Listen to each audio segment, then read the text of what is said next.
හොඳයි සියලු දෙනාටම සුබ සන්ධ්‍යාවක් වේවා. අයබෝවන්. අපි මෙන්න මේ තුන්වෙනි ඒකකයේ තමයි ආරම්භ කළේ. අපි හමු වෙච්ච අන්තිම දවසේදී මේ තුන්වෙනි ඒකකයේ නිෂ්පාදන සංවර්ධනය කිරීම සහ නිර්මාණය. මේකේ අපි දුන්න හෑන්ඩ් අවුට් එකේ අපි ගියා විශේෂම අවස්ථාව භාණ්ඩයක ජීවන චක්‍රය, ඒකේ අවදි හඳුනා ගැනීම, ඒ එක් එක් අවධිය තුළ තියෙන ලක්ෂණ සහ අනුගමනය කරන උපක්‍රම. ඊට පස්සේ ආව නව භාණ්ඩ සංවර්ධන ක්‍රියාවලිය. ඒක පියවර 7කින් සිද්ධ වෙන්නේ. මෙතන 6ක් කියලා තිබුණාට අපි ඒක මුද්‍රණ දෝෂය නිවැරදි කළා. පියවර 7ක් තියෙනවා. ඒ පියවර 7 සවිස්තරව විස්තර වෙනවා. ඒතර ඔයගලන්ට විභාගෙදී මේකේ ගැටලුවක් විදියට විමසනවා නම් විමසන්න පුළුවන් විදිය තමයි නව භාණ්ඩ සංවර්ධන ක්‍රියාවලියකදී අනුගමනය කරන පියවර මොනවාද කියලා ඇහුවොත් අපිට මේ පියවර 7 ලියන්න පුළුවන්. ඒක ඩීටේල් කරන්න අවශ්‍ය වෙන්නේ නැහැ. නමුත් ඊට පස්සේ අහන්න පුළුවන් වෙනමම අපෙන් අහන්න පුළුවන් ශක්්‍යතා අධ්‍යයනයක් කියන කුමක්ද? ශක්්‍යතා අධ්‍යයනයකදී ඔබ විමසිලිමත් වන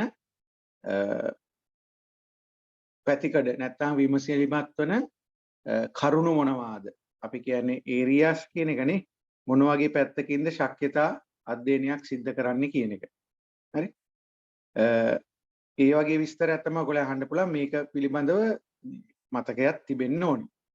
ඊට පස්සේ දැන් අද පටන් ගන්න තියෙන අවස්ථාව තමයි භාණ්ඩයක විශ්වාසදායකත්වය කියන එක. මොකද මේ විශ්වාසදායකත්වය කියන එක කෙලින්ම සම්බන්ධ වෙනවා මොකක් සමගද? අපේ මේ නව භාණ්ඩ සංවර්ධන මෙන්න මේ ක්‍රියාවලියත් එක්ක. හරි? මෙන්න මේ නව භාණ්ඩ සංවර්ධන ක්‍රියාවලියත් එක්ක අනිවාර්යෙන් භාණ්ඩයේ විශ්වාසදායකත්වය කියන එක සම්බන්ධ වෙනවා. භාණ්ඩයක විශ්වාසදායකත්වය කියන එකේ අදහස් කරන්නේ මොන වගේ දෙයක්ද? ඊට පස්සේ අපි බලමු කොහොමද ඒක එතනට සම්බන්ධ වෙන්නේ කියලා. හරි? ඒතර භාණ්ඩයක විශ්වාසදායකත්වය කියන්නේ මම විශ්වාස කරන ඔයගොල්ලෝ මගේ විශ්වාසයක් කියනවා තියෙනවා. ඔයගොල්ලෝ මේ සටහනේ යම් ප්‍රමාණයක් කියවන්නේ නැති කියලා. ඒක නිසා හැම දෙයක්ම වචනෙන් වචනේ වගන්ති අපි කතා කරන්නේ නැහැ. මොනොත් මේ ඒක අපරාධයක් වෙනවා වෙලාවයි නේද? එතකොට භාණ්ඩයක විශ්වාසදායකත්වය කියන එක අදහස් කරන්නේ මොකද්ද? අපි භාණ්ඩයක් හෝ සේවාවක් විශේෂයෙන් මෙතන යන්නේ භාණ්ඩයක. හරි? මොකද සේවාව කියන එක උගා කාලයක් අපිට එක දිගටම පරිහරණය කරන්න බෑ ළඟ තියාගෙන. අවශ්‍යතාවයේ අනුව තමයි සේවාව කියන එක ලබා ගන්න. දැන් සැලූන් එකකට ගිහිලා සේවාව ලබා ගන්න අවශ්‍යන්නේ මාසයකට සැරයක්. සති 3කට සැරයක්. වාහනයක සර්විස් එකක් කරන්න වෙන්නේ මාස 3කට 4කට සැරයක්. අදාළ කිලෝමීටර ගණන හෝ කාලය සම්පූර්ණ වුණාම. නේද? නෝ භාණ්ඩයක් කියන එක එහෙමනේ භාණ්ඩයේ දිගටම අපි ළඟ තියෙනවා. ඒ භාණ්ඩ හා සේවා අතර වෙනස තුලත් ඒක දැක්කා. භාණ්ඩය අප ළඟ තබාගෙන පරිහරණය කරන්න පුළුවන් සේවාව අවශ්‍ය විදිහට තමයි අපි ගිහිල්ලා ලබා ගන්න. ඒතකොට විශේෂයෙන් ඒ නිසා විශ්වාසදායකත්වය කියන එක කතා කරන්නේ භාණ්ඩයක් එක්ක. ඒතකොට මේ භාණ්ඩයක විශ්වාසදායකත්වය කියලා අදහස් කරන්නේ මෙන්න මේ අවස්ථාව. මොකද්ද? යම්කිසි නිශ්චිත කාලයක් තුළදී කියන්නේ අපි බලාපොරොත්තු වෙන නිශ්චිත කාලයක් තුළදී ඒ අපි අපේක්ෂා කරන ක්‍රියාකාරීත්වය ඒ භාණ්ඩයෙන් ලැබෙනවාද කියන එක. ඒක තමයි විශ්වාසදායකත්වය කියලා කියන්නේ. අපි මේ පාඩමේ සඳහන් කළ අවස්ථා කිහිපයකදීම උදාහරණයක් අරගෙන දැන් ජංගම දුරකථනයක හෑන්ඩ් ෆෝන් එකක විශ්වාසදායකත්වය කියන්නේ මොකද්ද? හරි? අපි හෑන්ඩ් ෆෝන් එක අතට අරගෙන ඔන් කරන්න බැලුවම ඔන් වෙන්නේ නැහැ. අවශ්‍ය වෙලාවේදී. කෝල් එකක් ගත්තාම හැම තප්පර 25කටම සැරයක් කට් වෙනවා. එක්කෝ වොලියුම් එක අඩු වෙනවා. හරි? හුඟක් වෙලාවට සිද්ධ වෙන දෙයක් තමයි බැටරි එක බහිනවා.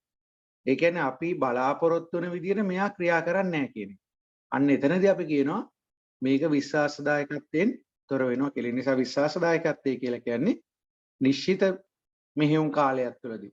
එතන කාලයක් වැදගත්. දැන් අපි දුරකථනය අරගෙන අවුරුදු 5කට විතර පස්සේ කියනවා නම් මේකෙන් දැන් කෝල් ගන්න බෑ මේ පෝරුකාරයෙක් අරගෙන මේක දීලා ඒකත් වැරදි. මොකද ඒක දැන් කාලේ ඉක්මවලා ගිහිල්ලා නේද? අවුරුදු 5ක් පාවිච්චි කරන ෆෝන් එකක් කියන එක මේ කාලෙදී දකින්නත් නෑ. නේද? ඉතින් ඒක නිසා අදාළ කාලේ මොළ ගියාට පස්සේ විශ්වාසදායකත්වය නැති වෙනවා කියන එක සාමාන්‍ය දෙයක්. ඒක අපි පල්ලෙහා සටහනේදී කතා කරනවා. ඒ නිසා මේ නිශ්චිත මෙහෙයුම් තත්ත්වය කියන එක වැදගත්. සාධාරණ කාලයක් තුළ තමයි ඒක අපි සඳහන් කරන්නේ. පැහැදිලිනේ? ඊළඟ වැදගත් දෙයක් තියෙනවා.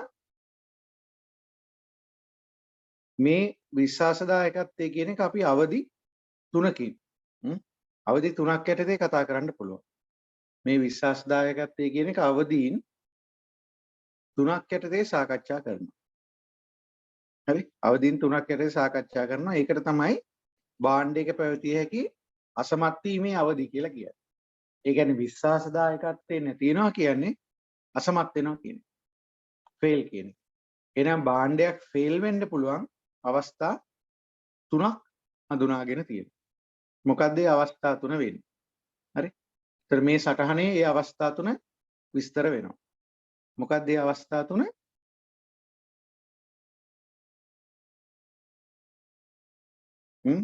පූර්ව හඳුන්වා දීමේ අසමත් වීම. මේක තමයි අංක 1. පූර්ව හඳුන්වා දීමේ අසමත් වීම කියන එක. අංක 1 කියලා ලියමුනේ. මේ තියෙන්නේ ආරම්භක වශයෙන්ම අසමත් වෙන්න පුළුවන්. එතකොට මේ අසමත් වීම කියන එක ලකුණු කරලා තියෙන විදිය බලන්න. තිරස් අක්ෂයේ තියෙන කාලය. තිරස් අක්ෂයට සම්බන්ධ කරලා තියෙන කාලය. කියන්නේ කාලය සමගනේ. ඒ නිසා අනිවාර්යයෙන් ස්වායත්ත විචාලේ කාලය. සිරස් අක්ෂයට අරන් තියෙන මොකද්ද? අසමත් වීමේ අනුපාතය. ඒ කියන්නේ අපි ලබා ගන්න මේ අසමත් වීමේ අනුපාතය කියන්නේ මොකද්ද? බෙදීමක් නේ. ඒතර බෙදීමේ යට තියෙන්න ඕනේ මොන වගේ දෙයක්ද? මුළු භාණ්ඩ ප්‍රමාණය. එතකොට උඩ තියෙන්නේ අසමත් වන භාණ්ඩ ප්‍රමාණය. එතකොටනේ අසමත් වීමේ අනුපාතයක් කියලා ගන්න. නේ? අසමත් වන භාණ්ඩ ප්‍රමාණය. ඒ කියන්නේ අදාළ ක්‍රියාකාරීත්වය අපිට නොපෙන්වන භාණ්ඩ ප්‍රමාණය තමයි උඩ. ඒක තමයි අසමත් වීමේ අනුපාතය කියලා කියන්නේ. එතකොට ආරම්භයේදී පටන් ගන්නකොට මේක ගමන් කරන්නේ මේ පැත්තට. කාලයත් එක්ක මේක පැහැදිලිනේ. මේක ගමන් කරන්නේ මේ පැත්තට. එතකොට මුලදී අසමත් වීමේ අනුපාතය යම්කිසි මට්ටමක තියෙනවා. ඊට පස්සේනේ මොකද? ඒ අසමත් වීමේ අනුපාතය ක්‍රමක්‍රමයෙන් අඩු වෙනවා. අඩු වෙලා යම් කාලයක් ගියාට පස්සේ ඒ අසමත් වීමේ අනුපාතය මොකද වෙන්නේ? නියත අවස්ථාවක තියෙනවා. හරි? ඒකට තමයි අපි ක්‍රියාකාරී ජීවී කාලය කියලා කියන්නේ. ඒතර ඒක තමයි දෙවෙනි අවස්ථාවේ අපි විස්තර කරද්දී නම් ඉලක්කම් මාරු වෙලා තියෙනවා. හරි? නමුත් මේක තමයි දෙවෙනි අවස්ථාව වෙන්නේ. ඒ කියන්නේ ක්‍රියාකාරී ජීවී කාලය කියන්නේ. ඊට පස්සේ ඒකත් කාලයක් ඉක්ම වෙනකොට නැවත එන්නේ මොකද්ද? අසමත් වීමේ අනුපාතය වැඩි වෙනවා. අසමත් වීමේ අනුපාතය වැඩි වෙනවා. ඒක තමයි කල්ලිකුත් වීමේ නැත්නම් පශ්චාත් අසමත් වීම කියලා කියන්නේ. මේදී අවස්ථා තුනකින් තමයි විස්තර වෙන්නේ. තුනට පදනම් වෙන්නේ අසමත් වීමේ අනුපාතය කියන්නේ. හරි? ඒතර මේ පිළිබඳ විස්තරය තමයි පහළ තියෙන්නේ. බොහොම පහසුවෙන් තේරුම් ගන්න පුළුවන්. ඒතර මුලින්ම තියෙන්නේ පූර්ව අසමත් වීම කියන එක. හරි? මොකද මේ පූර්ව අසමත් වීම කියන එකෙන් පැහැදිලි කරන්නේ. පූර්ව අසමත් වීම කියලා කියන්නේ භාණ්ඩය භාවිතා කරන්න අරගෙන මුල් කාල පරිච්ඡේදයේදී සිදුවෙන අසමත් වීම. හරි? මුල්ම කාල පරිච්ඡේදයේදී සිදුවෙන අසමත් වීම. ඒතර ආරම්භයේදී ඒක ඉහළා ගියක් ගන්නවා. නමුත් ඒක ක්‍රමක්‍රමයෙන් එන්න අඩු වෙනවා. හරි? එතකොට අපි මේකෙදි මතක තියාගන්න ඕන කාරණේ තමයි අපි ඉරියන්දලා තියාගන්නවා නම්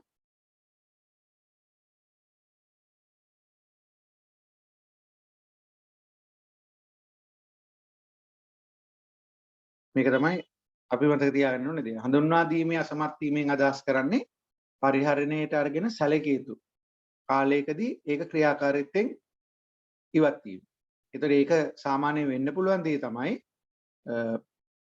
මොන අවස්ථාවේද? භාණ්ඩයක් දැන් අපි අවදි ගත්තොත් මුලින්ම හඳුන්වා දීමේ අවදිය. ඒතර හඳුන්වා දීමේ අවදියේදී තමයි මේ දේ සිද්ධ වෙන්න පුළුවන්. උඩ මාතෘකාවේ තියෙන හඳුන්වා දීමේ අසමත් වීම කියලා. ඒතර ඒ වගේ දෙයක් වෙන්න පුළුවන් හේතුව තමයි භාණ්ඩය පිළිබඳව පරිහරණය පිළිබඳව ඒ කියන්නේ නව භාණ්ඩයක් නම් ඒ භාණ්ඩයේ පරිහරණය පිළිබඳව තියෙන නොදැනුවත්කම. හරි.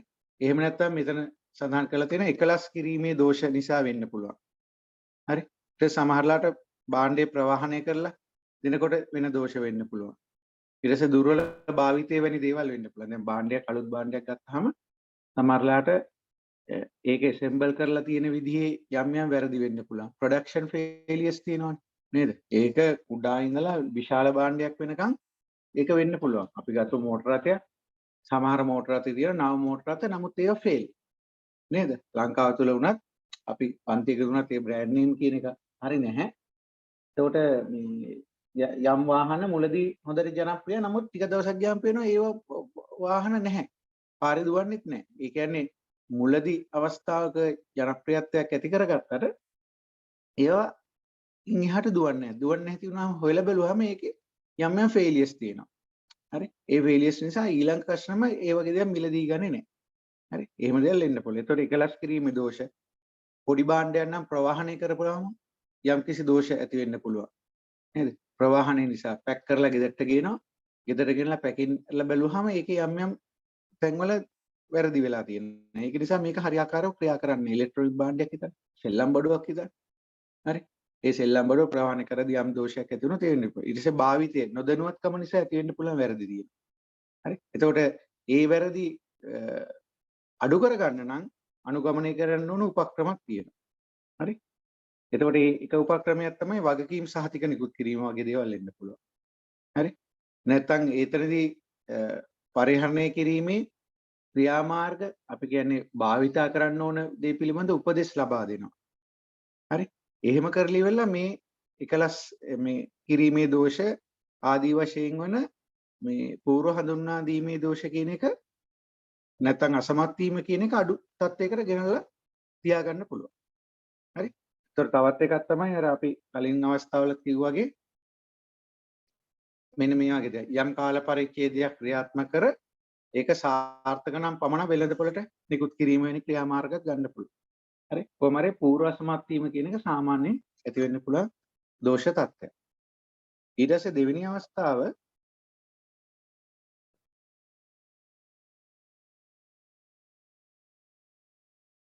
මේකේ අංක 2 කියලා කියන්නේ කෙලවර අවස්ථාව. අපි අර සටහන 1 2 කියලා දාපු පිළිවෙල නෙමෙයි මෙතන සඳහන් කරලා තියෙන්නේ. හරි. ඒක ඉෂුව එකක් නෙමෙයි. හරි. ඒතර කල්ලිකුත් වීමේ නැත්නම් පශ්චාත් අසමත් වීම කියන්නේ කාලයක් ගියාට පස්සේ ඒක ක්‍රියාකාරීත්වයෙන් අයින් වෙනවා කියන එක. කාලයක් ගියාට පස්සේ. ඒ කියන්නේ කාලයක් සමග කියන එක. හරි. කාලයක් සමග ඒක ක්‍රියාකාරීත්වයෙන් අයින් වෙන්න පුළුවන්. ඒ කියන්නේ භාණ්ඩයේ පරිහරණයත් එක්ක ඒකේ කොටස් ගෙවි යනවා. ඒ වගේ සාධක නිසා තමයි මේ දේ වෙන්නේ. ඒ කියන්නේ කාලයත් එක්ක අපි වයසට යනවා වගේ තමයි. හරි? අපි වයසට යනවා වගේ තමයි. යම්කිසි කාර්යයන් අපිට ළමා කාලයේදී නේද? සමහර ක්‍රියාකාරකම් කරන්න බෑ. ඒ වගේමයි වයසට ගියාට පස්සේ කරන්නත් බෑ. ඒ ක්‍රියාකාරකම් හොඳටම කරන්න පුළුවන් අවධිය තමයි මැද අවධිය. ඒක තමයි ඵලදායී ජීවි කාලය කියලා කියන්නේ. හරි? කොහොම හරි අපි ඒක පොඩ්ඩකින් එමු. ඒතර මේ වෙලාවේදී කරන්න පුළුවන් උපක්‍රම තමයි මෙන්න මේ අසමත් වීමට එළමෙන කාලය පමා කරන්න පුළුවන්. ඒ කියන්නේ වයසට යනවා කියන එක පමා කරනවා කියන එක නෙමෙයි වයසයි කියලා පෙන්නන එක පමා කරනවා. ඒ වගේ දේවල් නම් අපේ හොඳටම තියෙනවානේ. වයසට යනවා තමයි නමුත් වයසට ගියා කියලා කියන එක පෙන්වන්නේ නෑ. කොණ්ඩේ පාට කරනවා නේද? මේකප් දානවා. පැය 24 මේකප් පිට ඉන්නේ. නේ? ඒ කියන්නේ කොන්දේ අමාරුව තිබ්බත් ඇවිදිනකොට ලතාවකට ඇවිදිනවා. නේද? කාන්තාවන් නම් පිරිමින් නම් කොහොම හරි කරලා රඳ කෙලින් කරගෙන කෙලින් ඇවිදින්න උත්සාහ කරනවා. නේ? ඒ වගේ අර අසමත් වීමට එළවෙන කාල පරිච්ඡේදය පමා කරන්න පුළුවන්. ඒතකොට ඒ දේ කරන්න නම් මොකද කරන්න ඕනේ? භාණ්ඩයේ පරිහරණය පිළිබඳ උපදෙස් දෙන්න ඕනේ. නිවැරදි නඩත්තු ක්‍රම.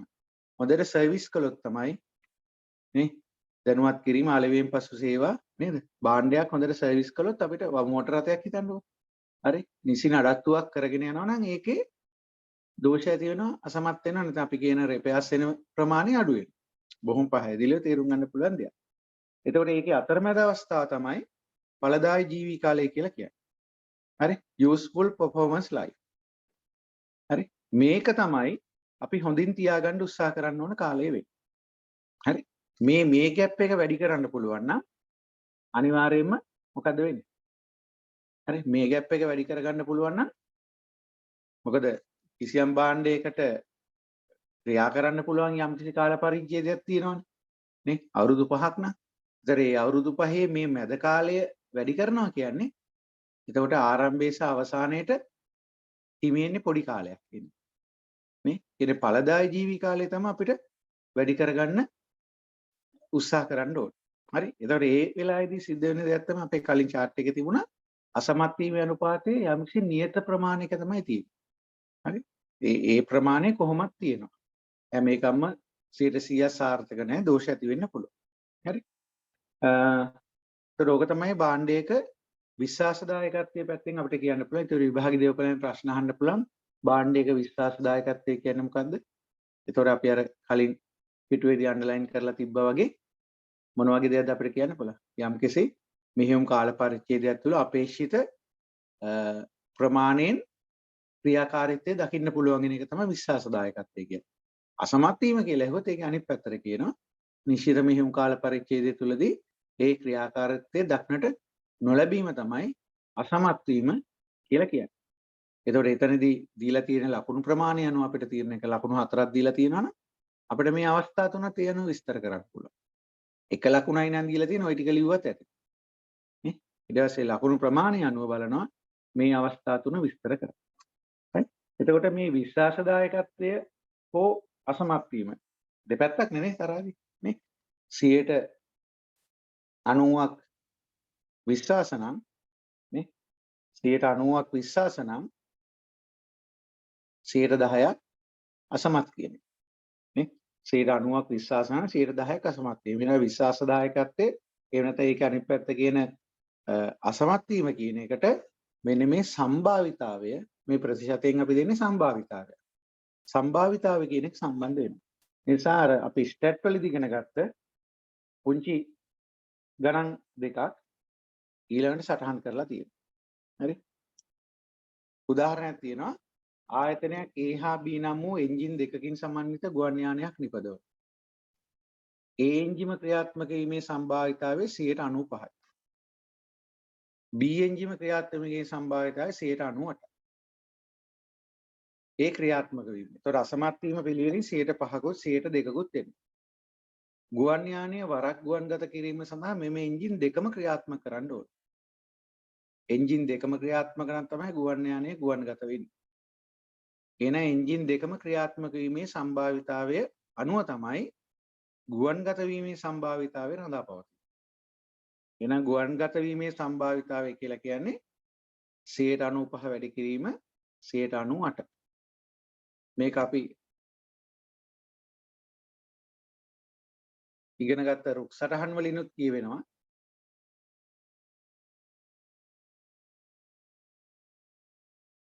මෙහෙමනේ අපි රුක් සටහන් වලට ගියේ.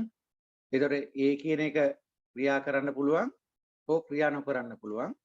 B කියන එක ක්‍රියා කරන්න හෝ ක්‍රියා නොකරන්න පුළුවන්. මෙහෙමනේ අපි රුක් සටහන නැන්දේ. ඒතකොට ඉලක්කම් කොහොමද ලියවිලා තියෙන්නේ? කොහොමද ඉලක්කම් ලියවෙන්නේ? A කියන එක ක්‍රියාත්මක වීම 98යි. එහෙනම් මේක 102කින් ෆේල් වෙනවා. B ක්‍රියාත්මක වෙන්නේ 90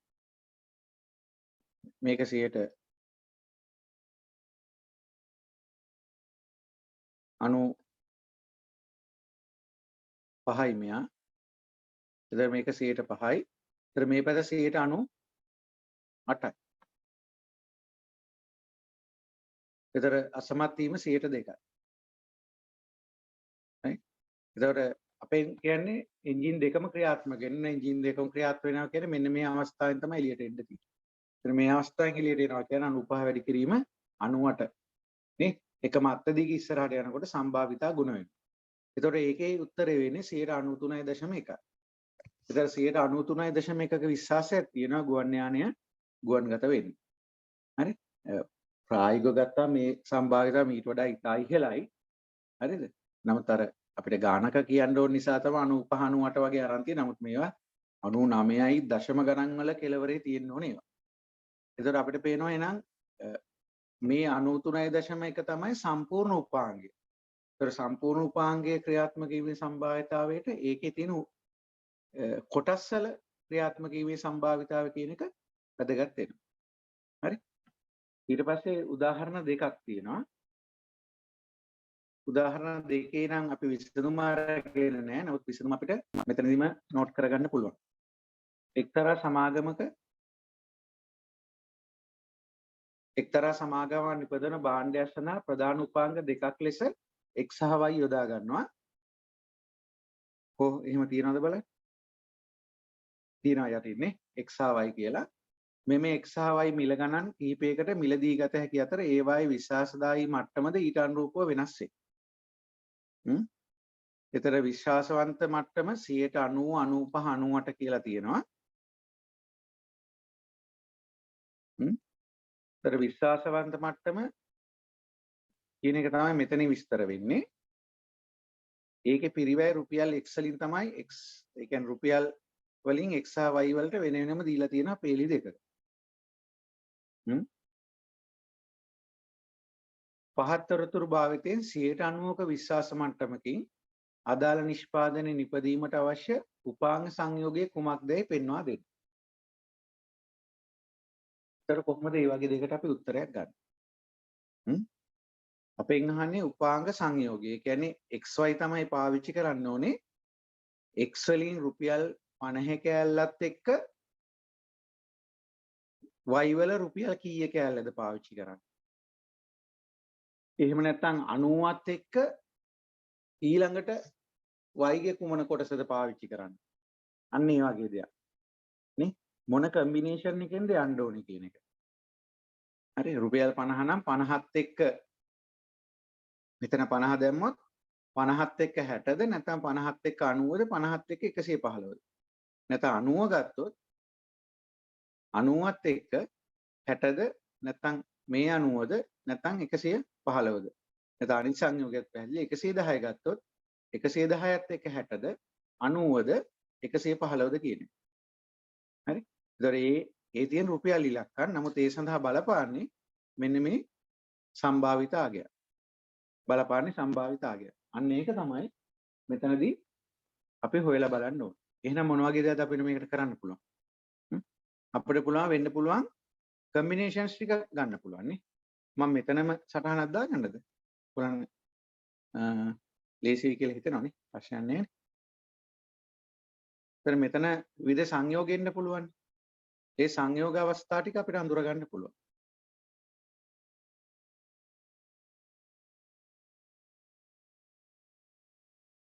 මොනවාද සංයෝග අවස්ථා වෙන්නේ? x y xy ගේ රුපියල් 50ත් එක්ක y ගේ රුපියල් 60. නැත්නම් 50ත් එක්ක y ගේ 90. මෙන්න එක ජෝඩු දෙකක්. 50ත් එක්ක එන්න පුළුවන් ජෝඩු දෙක.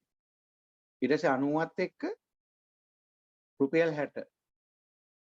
රුපියල් ලකුණු එන්න ඕනේ. ප්‍රශාතේ නෙමෙයි රුපියල් ලකුණ. රුපියල් 60.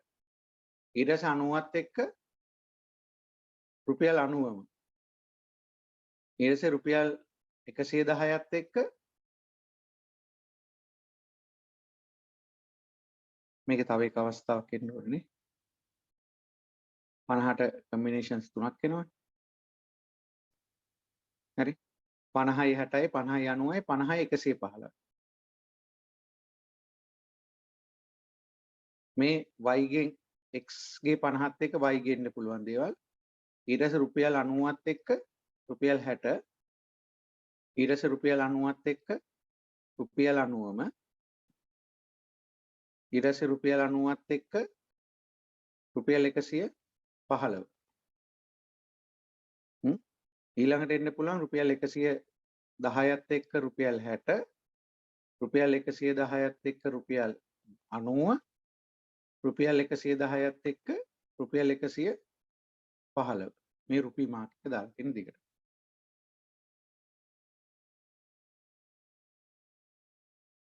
මේක අපි අවස්ථාත් වෙන් කළොත් මේ ඕනනම් මෙහෙමත් අපිට වෙන් කරගන්නත් පුළුවන්.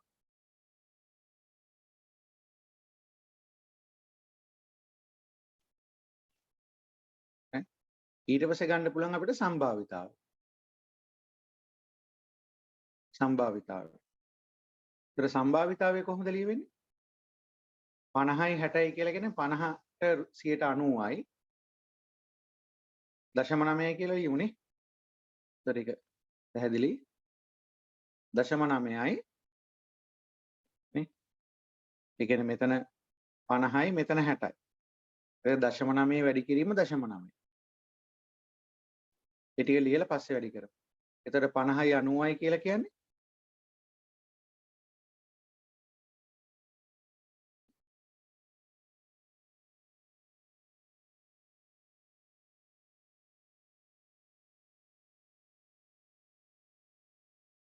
එන්න මේක.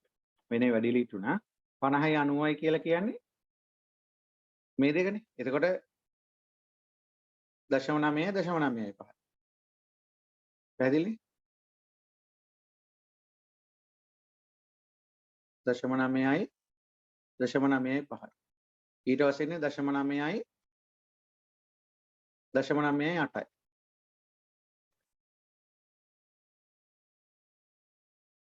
ඒතර මේ වගේ 15ටත් අපිට ලියා ගන්න පුළුවන්.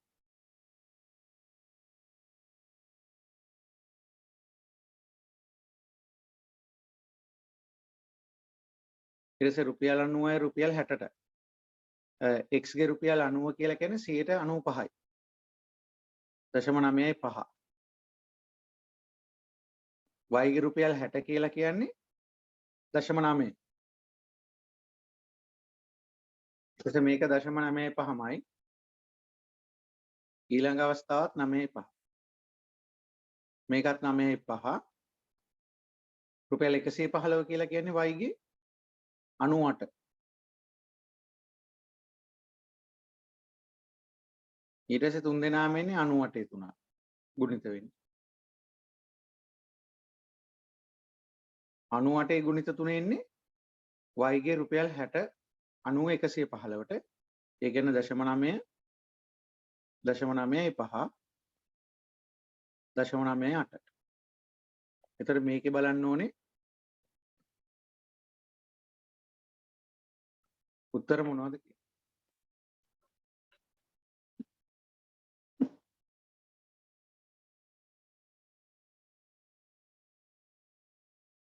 මේක 0.8යි 1. 0.9 වැඩි කිරීම 0.9යි 5. 0.8යි 5යි 5. 0.9 වැඩි කිරීම 0.98. 0.8යි 2යි 2. 8යි 2 නේ. 8යි 2. ඊට පස්සේ 0.9යි 5 වැඩි කිරීම 0.9. 0.8යි 5යි 5. ඊට පස්සේ 0.9යි 5 වැඩි කිරීම 0.9යි 5. එතකොට 0.9යි 0.3යි කියලා ලියමු. ඊට පස්සේ 95 වැඩි කිරීම 0.98. එතකොට 9යි 3යි 1යි. ඊට පස්සේ 0.8යි 1. 98 වැඩි කිරීම 95 කලිනුත් ලිව්වා. 9යි 3යි 1. ඊටසේ 98 වැඩි කිරීම 98. 0.9යි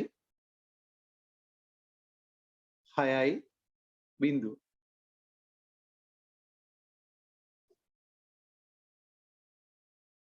right? එතකොට අපෙන් අහන්නේ 90ක විශ්වාස මට්ටමකින්. 90ක විශ්වාස මට්ටමකින්.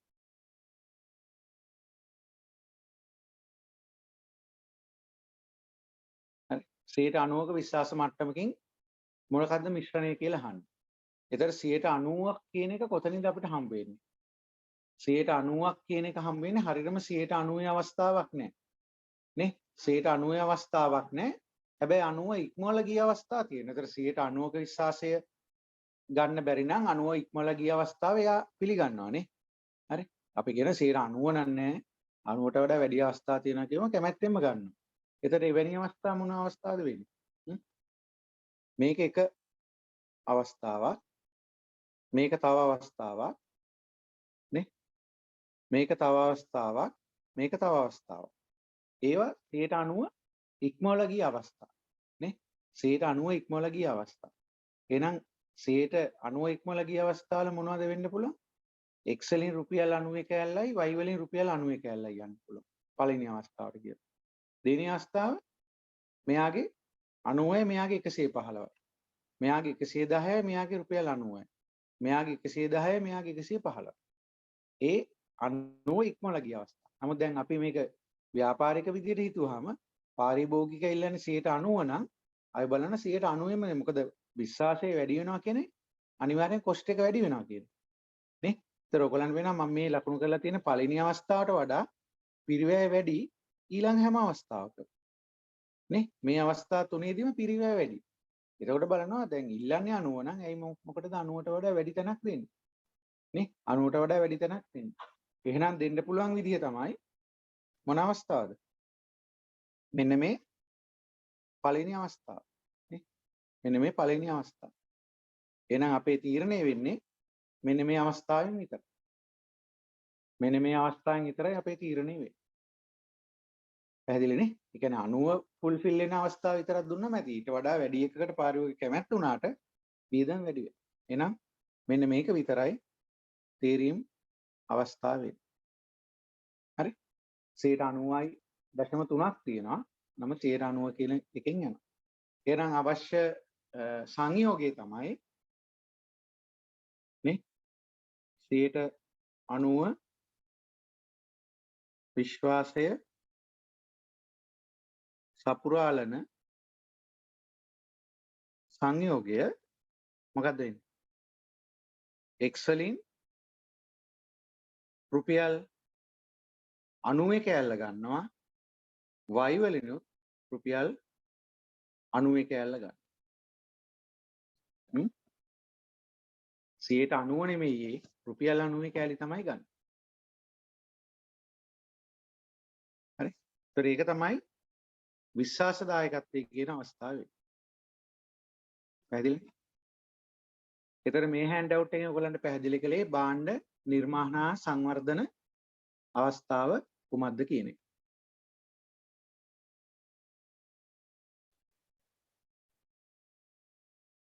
හරි. එතකොට මේ මාතෘකාවත් එක්ක තුන්වන ඒ කියන්නේ විශ්වාසදායකත්වයේ කියන මාතෘකාවත් එක්ක අපි මේ තුන්වෙනි මාතෘකාව අවසන් වෙනවා.